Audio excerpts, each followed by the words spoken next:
Welcome to Gnan Manjari Vidyapith Mohua, Standard 12, Lecture number 1, Chapter number 4, Subject Computer. Dear students,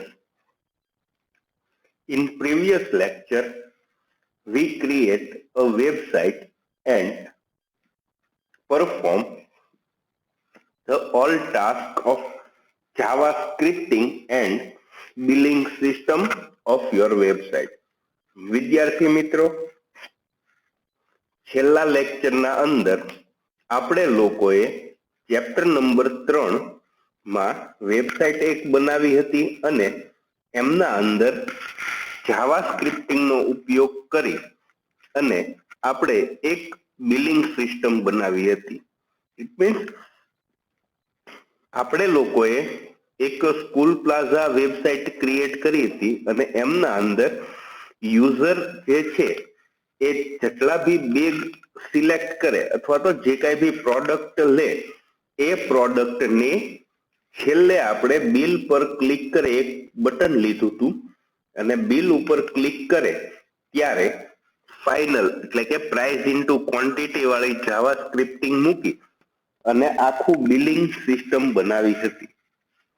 હવે પછી પ્રકરણ number 3 ના અંદર publishing અ વેબસાઇટને publish કઈ રીતે કરવી એટલે કે આપણે ત્યાં ઉપર લખીએ www.google.com અથવા તો આપણી schoolplaza.com લખીએ અને આપણી વેબસાઇટ આવે તો એ કઈ રીતે કરવું એ એક પોર્શન અત્યારે આપણે હાલ પૂરતો બાકી રાખેલો છે. એ આપણે નજીકના ભવિષ્યમાં જ્યારે ભેગા થશું રૂબરૂ ત્યારે હું તમને એ આખો પોર્શન કમ્પ્લીટ કરાવી દઈશ. હાલની પરિસ્થિતિને અનુરૂપ જોઈએ તો અત્યારે કોરોના અથવા તો પછી કોવિડના કેસીસ જે છે એ ડે બાય ડે ડિક્રીઝ થતા જાય છે, ઓછા થતા જાય છે અને આપણે એવી આશા રાખીએ કે હવે વહેલી તકે શાળા પુનઃ શરૂ થઈ જાય, ફરીથી સ્કૂલે શરૂ થઈ જાય અને તમે લોકો ક્લાસમાં બેસી અને તમારું સ્ટડી કમ્પ્લીટ કરો. નેક્સ્ટ હવે આપણે સ્ટાન્ડર્ડ 12 ધોરણ 12 ની વાત કરીએ તો એમાં હવે નવું ચેપ્ટર એટલે કે પ્રકરણ નંબર 4 આપણે આજથી શરૂ કરવાનું છે. એ ચેપ્ટર નંબર 4 જે છે એ ટોટલી ઇન્ટરનેટ રિલેટેડ છે એટલે કે ઇન્ટરનેટ પર આધારિત આખું પ્રકરણ છે. આખું ચેપ્ટર જે છે એ મોસ્ટલી ઇન્ટરનેટ કન્સેપ્ટ જ આના અંદર વધારે આવવાના છે કારણ કે ચેપ્ટરનું નામ જ છે ઇન્ટ્રોડક્શન ટુ ઈ કોમર્સ. ઈ કોમર્સનો પરિચય. E commerce means electronic commerce. એટલે અહીંયા તમે ઇન શોર્ટ ઈ કોમર્સને આપણે જો આપણા શબ્દોમાં કહેવું હોય તો તમે એવું કહી શકો કે each and every commercial activity that performed by using the internet is called e-commerce. અથવા તો તમે એવું કહી શકો કે if you handle any activity by using the electronical that is known as the e-commerce. આપણે એવું કહી શકીએ કે કોઈ પણ પ્રવૃત્તિ કે જે કોમર્શિયલ ધંધાકીય પ્રવૃત્તિ હોય અને ઇલેક્ટ્રોનિકલી અથવા તો પછી ઇન્ટરનેટનો ઉપયોગ કરી અને જો તમે એનો યુઝ કરો, ઇન્ટરનેટનો ઉપયોગ કરી અને કોઈ પણ કોમર્શિયલ એક્ટિવિટી કરો તો એ હંમેશા ઈ કોમર્સથી ડિફાઇન થાય. તમે લોકો કોમર્સના જ વિદ્યાર્થીઓ છો એટલે મારે તમને કોમર્શિયલ એક્ટિવિટીઝ વિશે કાંઈ વધારે માહિતી આપવાની જરૂરિયાત રહેતી નથી. એટલે કોમર્સ જે છે તો કોમર્સને આપણે ઘણી રીતે ડિફાઇન કરી શકીએ. તમે જો ઇકોનોમિક્સ સબ્જેક્ટમાં કોમર્સની ડેફિનેશન ડિફરન્ટ થશે. એકાઉન્ટ એટલે કે નામામાં તે કોમર્સની ડેફિનેશન તમે એને એકાઉન્ટ પ્રમાણે જુઓ તો એ બી ડિફરન્ટ થતી હોય છે. પણ જનરલ પર્પઝ આપણે જો કોઈ કોમર્શિયલ એક્ટિવિટી કેવી હોય? તો કોમર્શિયલ એક્ટિવિટી કોને કહી શકો તમે? કે કોઈ પણ પ્રવૃત્તિ તમે કરો એમના અંદર નફાને ઉદ્દેશીને એટલે કે profit related or profit oriented task perform કરો તો એ કોમર્શિયલ એક્ટિવિટી થઈ ગઈ કહેવાય. હવે એમના અંદર બી તમે બે પાર્ટ કરી શકો છો, એક પ્રોફિટેબલ ઓર નોન પ્રોફિટેબલ એટલે કે જે આપણે સેવાકીય સર્વિસીસ બધી હોય છે તો એમાં બી તમે ફ્રી ઓફ કોસ્ટ એટલે કે ઘણા જે છે એ સેવાકીય પ્રવૃત્તિઓ કરતા હોય તો બી એ એક પ્રકારનું કોમર્સ જ તે થઈ જશે, બરોબર છે. નોન પ્રોફિટેબલ યુનિટ એટલે કે જેમાં નફાનો ઉદ્દેશ્ય ન હોય અને કાર્ય થતું હોય એવા નોન પ્રોફિટેબલ યુનિટ બી એક કોમર્સનો એક ભાગ જ તમે એમને કહી શકો. આપણે હવે જે સ્ટડી કરવાનું છે એના અંદર એવું છે કે જે કાંઈ બી પ્રવૃત્તિઓ આપણે કરીએ અથવા તો જે કાંઈ બી પ્રવૃત્તિઓ નફાના ઉદ્દેશ્યથી કરીએ, ફોર મેઇન ગોલ આપણો કયો હોય તો કે the profit of your business or your unit. એક કન્સેપ્ટને આગળ વધારીએ કે ભાઈ આપણે ઇન શોર્ટ નફો થવો જોઈએ અથવા તો નુકસાની ઘણી વાર થાય જો નસીબ સારા ન હોય તો એવી કોઈ બી એક્ટિવિટી આપણે પરફોર્મ કરીએ પણ એ બધી એક્ટિવિટી કઈ રીતે તો કે ઇલેક્ટ્રોનિકલી પરફોર્મ કરવાની થશે. આપણે બીજું એક ક્લેરિફિકેશન આપણે આ ચેપ્ટર પૂરતું કરી દઈએ કે ચેપ્ટર નંબર 4 અને ચેપ્ટર નંબર 5 આ બંનેની અંદર ઘણા કન્સેપ્ટ એવા હશે કે જે તમને કોન્ટ્રાવર્સી ક્રિએટ કરતા હોય. આપણે અગાઉ બી વાત થયેલી છે એ મુજબ કે તમારું તમારી ટેક્સ્ટ બુક જે પબ્લિશ થયેલી છે એ પબ્લિશિંગ થયેલી ટેક્સ્ટ બુક ઘણા સમય પહેલાની છે, એટલે કે એપ્રોક્સ 5-7 વર્ષ પહેલા તમારી ટેક્સ્ટ બુક પબ્લિશ થયેલી છે. તો એ ટેક્સ્ટ બુકમાં 5-7 વર્ષ પહેલાની જે કાંઈ બી પરિસ્થિતિ છે એ અને અત્યારની પરિસ્થિતિ એ ટોટલી ડિફરન્ટ સિચ્યુએશન થશે બધી. તો ઘણા એવા પોઈન્ટ્સ આવશે આપણે સ્ટડી કરવાના કે જે અત્યારે કોન્ટ્રાવર્સી ક્રિએટ કરી શકે છે. ઇટ મીન્સ હું તમને એક ઉદાહરણ આપું તો ઈ કોમર્સ ના અંદર તમને એવું કીધેલું છે કે એના ડિસએડવાન્ટેજીસ જે છે તો એમના અંદર એવું એક મોબાઈલ રિલેટેડ ટાસ્ક હતું કે સ્માર્ટફોન જે છે it has the small screen, any screen જે છે એ ઓછી હોય છે. જે શરૂઆતના સમયમાં કે જ્યારે મોબાઈલ ફોન ઓર સ્માર્ટફોન આવતા એ 3.5 ઇંચ કે 4 ઇંચના આવતા, એ સમયે એની સ્ક્રીન રિઝોલ્યુશન ડાઉન હતું, સ્ક્રીન રિઝોલ્યુશન એ ઓછું હતું અને સ્ક્રીનની સાઇઝ પણ ઓછી હતી. જે અત્યારે વસ્તુ ટોટલી ડિફર થશે એટલે કે ટોટલી રોંગ તમે એને કહી શકો. અત્યારના જે મોબાઈલ આવે છે એપ્રોક્સ 5.5 ઇંચ ઓર 6 ઇંચીસ આટલા મોબાઈલ ફોનની સ્ક્રીન આવે છે અને એ મુજબ આપણે જોઈએ તો એમના રિઝોલ્યુશન બી અત્યારે ફૂલ એચડી અથવા તો પછી મોસ્ટલી ઘણા મોબાઈલ જે છે એ અત્યારે 4K વિડીયો રેકોર્ડિંગ બી સપોર્ટેડ હોય છે અથવા તો તમે 4K વિડીયો રેકોર્ડિંગ બી શૂટ કરી શકો છો. તો આ ચેપ્ટરના અંદર ઘણા એવા પોઈન્ટ બી આપણે આવશે કે જે તમારે અત્યારે રોંગ પ્રૂવ થતા હોય અથવા તો ખોટા સાબિત થતા હોય, પણ આપણે લોકોએ એને પ્રોપર રીતે જોઈ લઈશું કે જેથી કરી અને તમારા માર્ક કટ ઓફ થાય નહીં.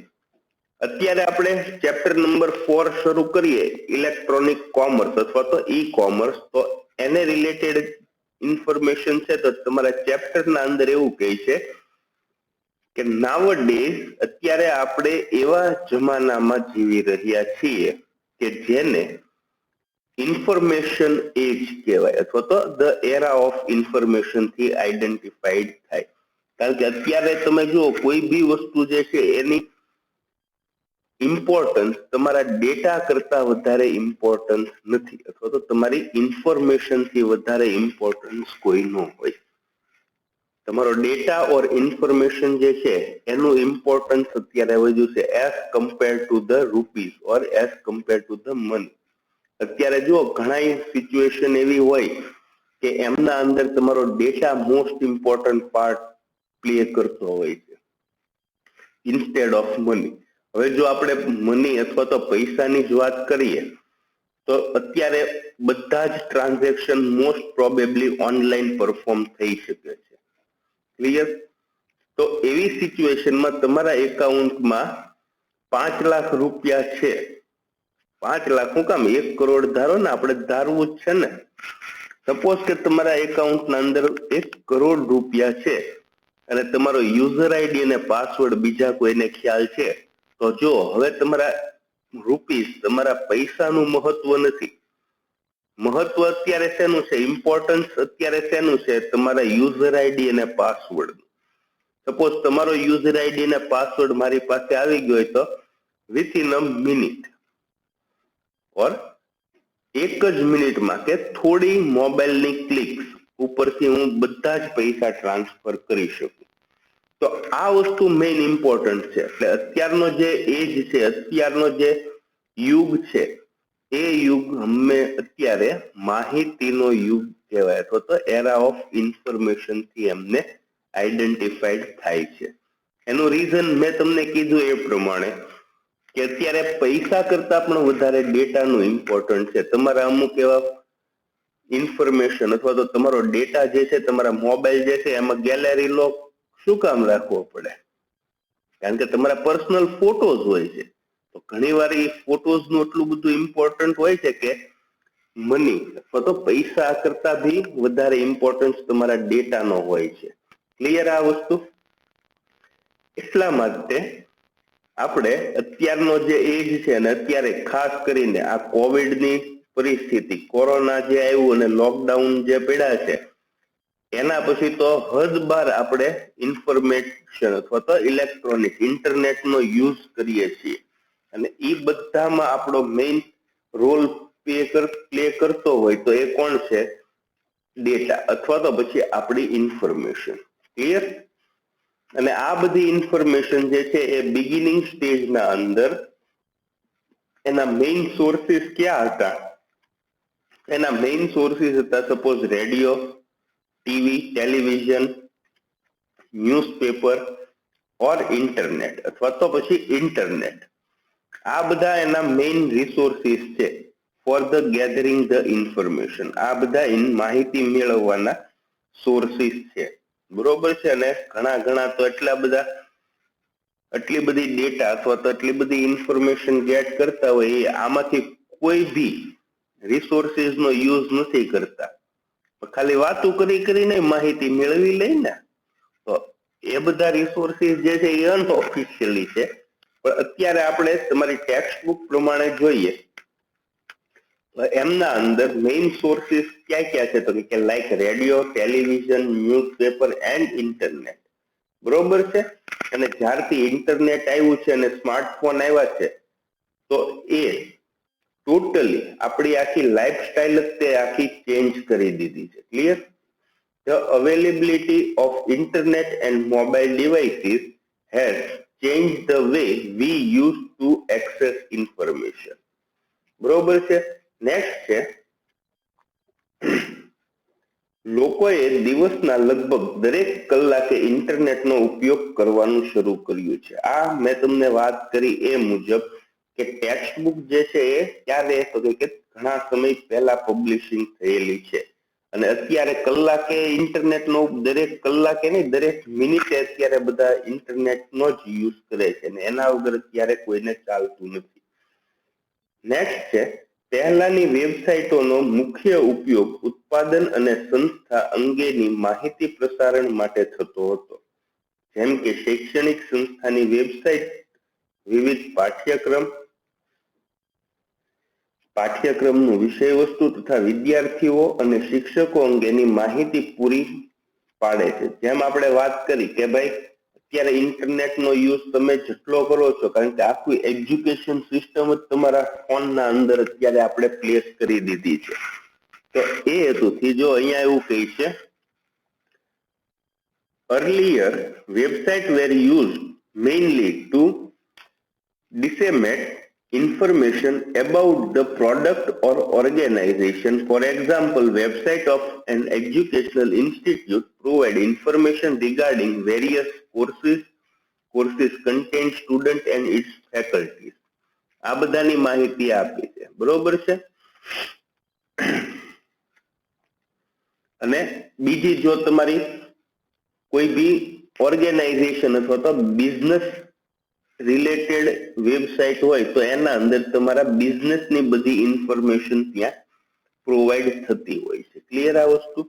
નેક્સ્ટ આપણે જોઈએ તો નેક્સ્ટ કહે છે છેલ્લા કેટલાક દાયકામાં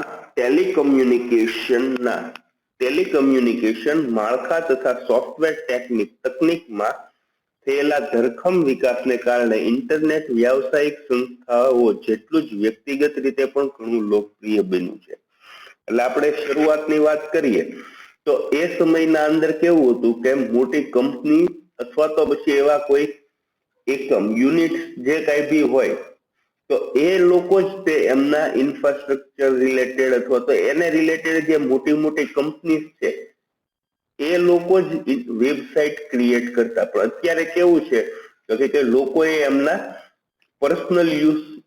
પર્સનલ અથવા તો વ્યક્તિગત રીતે આપણે જોઈએ તો કોઈ એક વ્યક્તિ છે નાનો એવો બિઝનેસ કરતો હોય તો એમની બી વેબસાઇટ એ લોકોએ ક્રિએટ કરી હોય છે, બરોબર છે. આ શું દર્શાવે છે કે એક પ્રકારનું ઇન્ટરનેટનું ચલણ આપણે જે રૂટીન લાઈફના અંદર ઇન્ટરનેટ જે છે એ ખૂબ જ પ્રમાણમાં આપણે એનો ઉપયોગ કરીએ છીએ. નેક્સ્ટ આપણે જોઈએ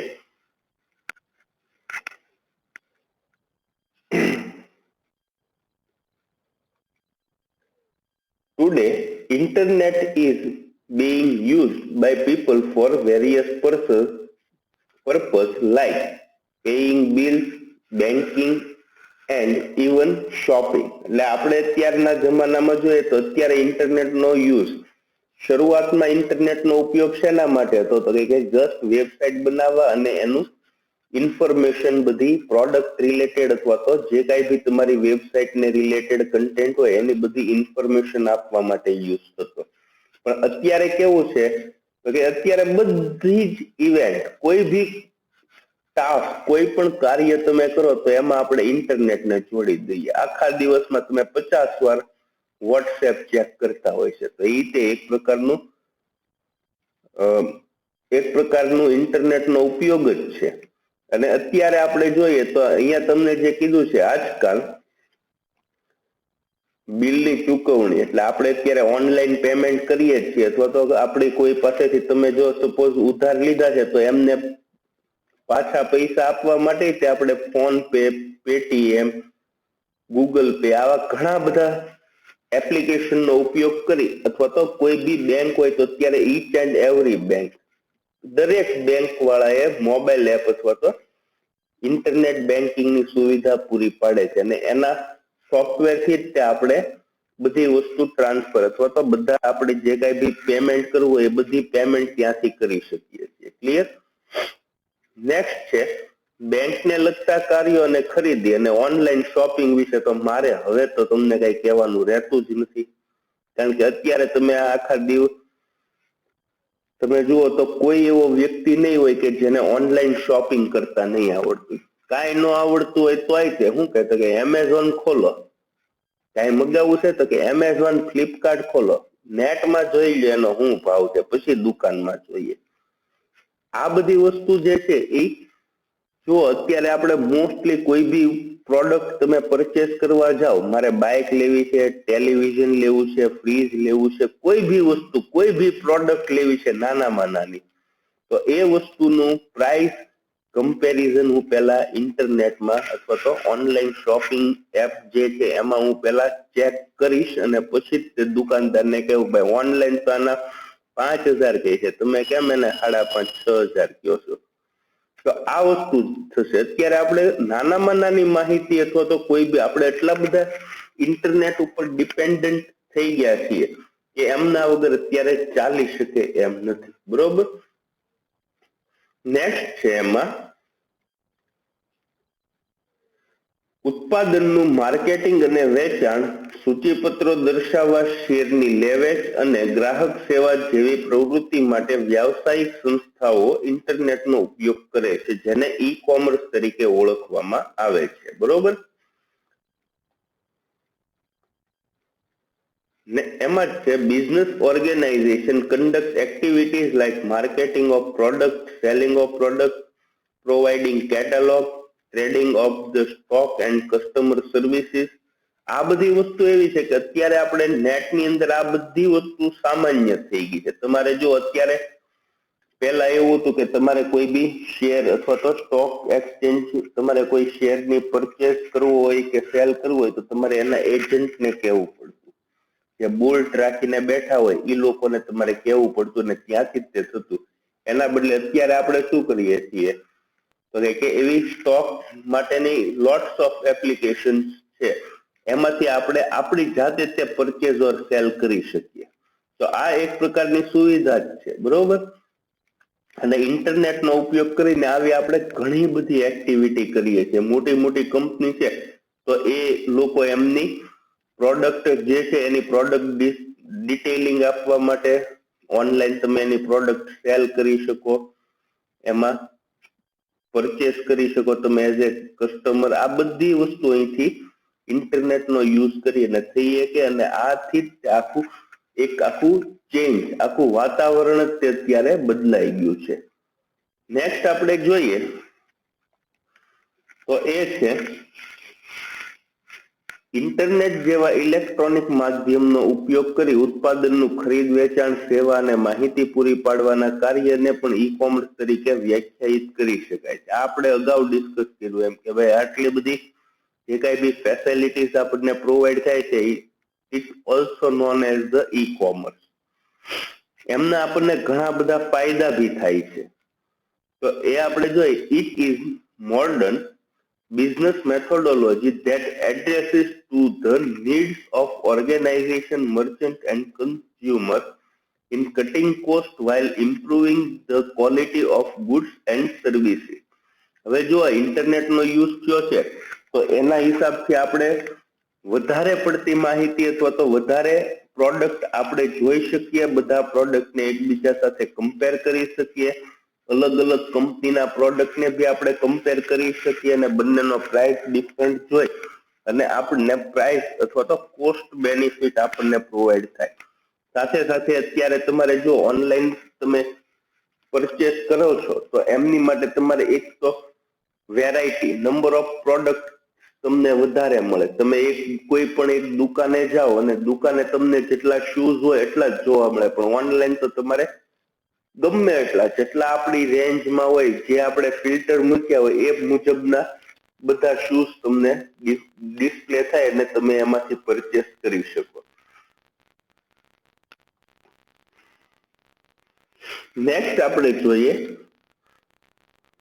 તે લોકોના સમય અને અંતરના અવરોધથી ઉગારી વૈશ્વિક બજાર અને વ્યવસાયિક તકોના લાભ લેવાની સુવિધા પાડે છે. કારણ કે આપણે જો અત્યારે નેટનો યુઝ કરીએ તો એમના અંદર આપણને કોઈ પ્રકારની બાઉન્ડ્રીઝ અથવા તો આપણે જે કહીએ જીઓગ્રાફિકલ બાઉન્ડ્રીઝ જે છે એ ન નડે. નહીં તો આપણે શું થાય કે ખરીદી કરવી હોય તો આપણે મહુવા હોય તો મહુવામાંથી જ ખરીદી કરીએ. એના બદલે તમારે અમદાવાદ અથવા તો બોમ્બે કે દિલ્હી કોઈ બી જગ્યાએથી તમે પ્રોડક્ટ પરચેસ કરી શકો online.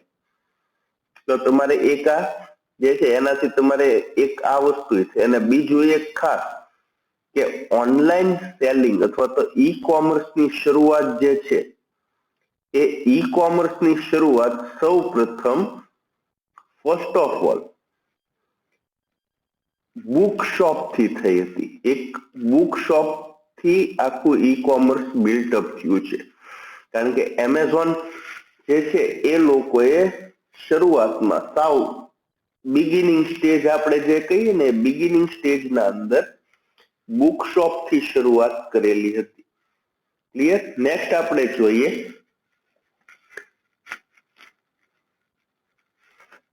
selling the product through website is fastest growing method of trading worldwide. Many different type of product and services such as book, electronic gadget, car, holiday package and many more are traded online. બરોબર, આપણે હમણાં જ વાત થઈ એ પ્રમાણે કે ઘણી બધી વેરાયટી મળે અને બધી સર્વિસીસ બી તમને ત્યાંથી મળી શકે છે અને એમાં કોઈ આપણે જીઓગ્રાફિકલ બાઉન્ડ્રીઝ આપણને નડતી નથી. નેક્સ્ટ આપણે જોઈએ એ છે ઘણી વ્યવસાયિક સંસ્થાઓએ તેમની ઈ કોમર્સ આધારિત પ્રવૃત્તિઓ માટેની વેબસાઇટ સ્થાપિત કરી છે. ઈ કોમર્સ આખા વિશ્વને એક વૈશ્વિક સ્થાન બનાવી દીધું છે જ્યાંથી કોઈ પણ વ્યક્તિ કોઈ પણ સ્થળેથી કંઈ પણ ખરીદી શકે. એટલે આપણે વાત થઈ એ પ્રમાણે કોઈ બી વ્યક્તિ, નહીં તો પહેલા શું થતું કે તમારી પ્રોડક્ટ અથવા તો તમારો જે સેલિંગ એરિયા છે એ સેલિંગ એરિયા લિમિટેડ હતો અથવા તો પરચેસિંગ તમારે ઓર્ડર આપવા માટેનો એરિયા જે છે એ લિમિટેડ હતો ને અત્યારે યુઝિંગ ઇન્ટરનેટનો ઉપયોગ કરી અને આ કોઈ રિસ્ટ્રિક્શન આપણને નડતું નથી. નેક્સ્ટ આપણે જોઈએ તો એ છે એપ્લિકેશન્સ ઓફ ઈ કોમર્સની વિનિયોગ. તો જો અત્યારે હવે એપ્લિકેશન્સ ઓફ ઈ કોમર્સ જે છે એમના અંદર આપણે એ જ જોવાનું છે કે એવા કયા કયા સ્થળો છે અથવા તો કઈ કઈ રીતે આપણે ઈ કોમર્સનો ઉપયોગ કરી શકીએ, એમના કયા કયા ફિલ્ડ્સ છે એ બધા ફિલ્ડ્સને આપણે ધ્યાનમાં રાખી અને એના વિશે સ્ટડી કરવાનું છે. એવા લિસ્ટ આખું તમને આપેલું છે ટેક્સ્ટ બુકમાં અને એ લિસ્ટ આપણે સ્ટડી કરવાનું છે. એમાં મોસ્ટ પ્રોબેબલી જોઈએ તો આપણે સેલિંગ પ્રોડક્ટ આ એક એનો મેઇન છે. આપણે જે છે પ્રોડક્ટનું ખરીદ વેચાણ કરો એ ઓનલાઈન બેન્કિંગ, ઓનલાઈન ઓપ્શન, આ બધી વસ્તુ જે છે એ એની મેઇન એપ્લિકેશન્સ છે. બરોબર, અને આ બધી એપ્લિકેશન્સ આપણે હવે નેક્સ્ટ લેક્ચરના અંદર સ્ટડી કરવાનું છે. આજના લેક્ચરના અંદર ઇન્ટ્રોડક્શન ટુ ઈ કોમર્સ આ એક જ પાર્ટ આપણે સ્ટડી કરવાનો હતો. હવે પછી એપ્લિકેશન્સ ઓફ ઈ કોમર્સનો વિનિયોગ એ આપણે નેક્સ્ટ લેક્ચરના અંદર સ્ટડી કરશું. Thank you.